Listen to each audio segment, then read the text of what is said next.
Commanders fans, let's talk about it. This team is working day in and day out to get better, to perfect the little things, and to make sure that when Sundays come, they're giving us the kind of results we can all be proud of. That's what this season is all about. Progress, resilience, and keeping the bigger picture in mind. Before we dive into today's big story, do me a quick favor. Smash that like button. It really helps Commanders HQ reach more fans just like you. Now, let's get into it. We've got to break down what we all just witnessed in Week 4. Jayden Daniels, the rookie phenom, was ruled out again by the medical staff. His mobility wasn't quite where they wanted it, and the Commanders weren't willing to risk it.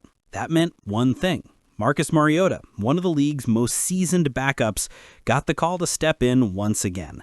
And this time it was against his former team, the Atlanta Falcons, in what turned out to be a tough, frustrating afternoon. The Commanders fell short, no doubt about it, but Mariota's performance gave us a lot to analyze. So today, I want to walk you through 5 major observations from Mariota's outing at Mercedes-Benz Stadium. What he did well, where things went wrong, and what it means moving forward for this football team. The first thing that jumped off the screen, Mariota played it safe early, and honestly, that wasn't a bad thing. The Falcons came out of the gates red hot. They had just been embarrassed in Week 3, and their head coach Raheem Morris wasn't about to let his guys sleepwalk 2 weeks in a row. Atlanta blitzed, swarmed, and threw everything at Washington from the opening whistle. Mariota, to his credit, didn't panic. He didn't force throws that weren't there. He didn't give Atlanta a free possession. He played smart, even if that meant the Commanders weren't really stretching the field. Was it flashy? No. Did it keep the offense alive long enough for them to get their footing? Yes. And for a backup quarterback in that environment, that's step number 1. The problem was, Atlanta had Michael Penix Jr. absolutely humming on the other side. While Mariota was cautious, Penix was aggressive, accurate, and fearless. The Commanders dug themselves a hole early, and Mariota was suddenly in the opposite role he's used to. He wasn't protecting a lead, he was chasing the game. And that brings us to observation number 2.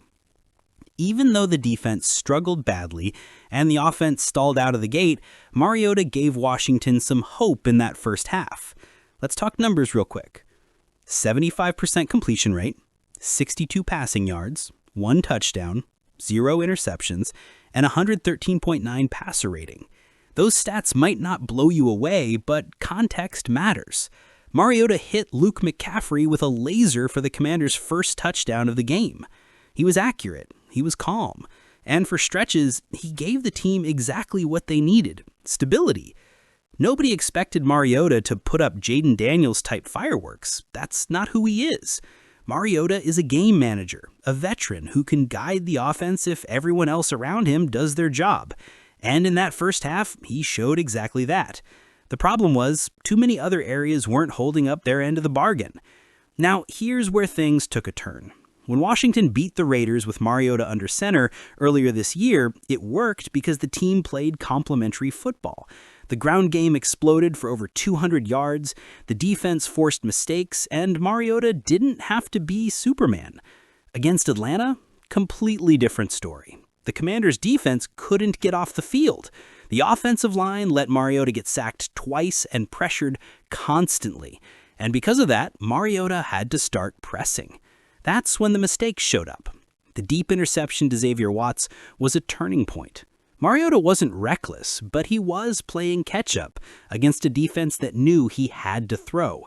His normally sharp accuracy faded at key moments, and Atlanta's pass rush smelled blood. It wasn't all bad. Mariota never lost his composure, never quit fighting, but you could see that he was being asked to do too much, and that's not the formula for success with a backup quarterback. Even with everything going against him, Mariota kept swinging. His touchdown strike to Deebo Samuel in the second half was vintage Mariota, rolling out, reading the defense, and delivering in a high-pressure situation. He even converted a 2-point attempt to keep the Commanders within striking distance.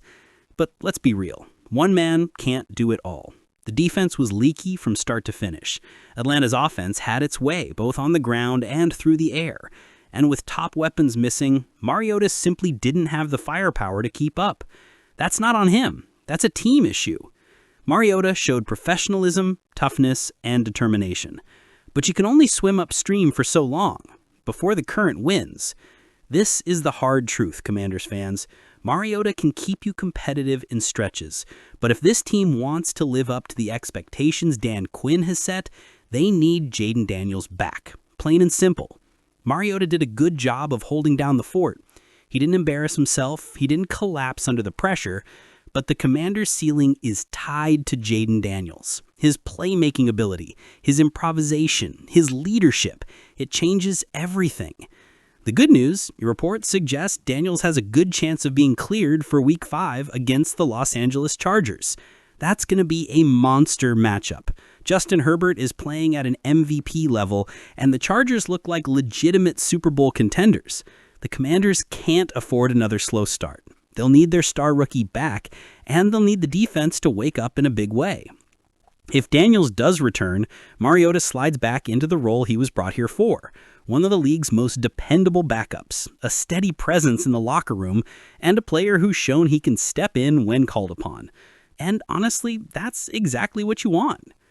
Going into Week 4, Washington was one of just 3 NFL teams without a single forced turnover. Not one interception, not one fumble recovery. And for a Dan Quinn defense, that's unheard of. He preaches aggression, he preaches ball hawking. And yet for 3 games, the defense hadn't delivered. That changed in the third quarter. With Atlanta already humming and the Commanders desperate for a spark, second-year cornerback Mike Sainstrill stepped up. He jumped a pass from Michael Penix Jr. and snagged it, his first interception of the season and Washington's as a team. It wasn't just any pick either. It came deep in Atlanta's territory, setting up the Commanders' offense in prime scoring position. For a moment, it felt like a turning point, the kind of momentum swing you circle on the highlight reel. And for Sainstrill, it was personal. Remember, he picked off Penix back in the 2024 College Football Playoff National Championship. This guy knows how to rise to the moment against big-name quarterbacks.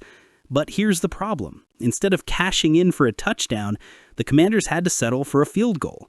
And just like that, the Falcons marched right back down the field, capped it off with a Tyler Algier touchdown run, and re-extended their lead.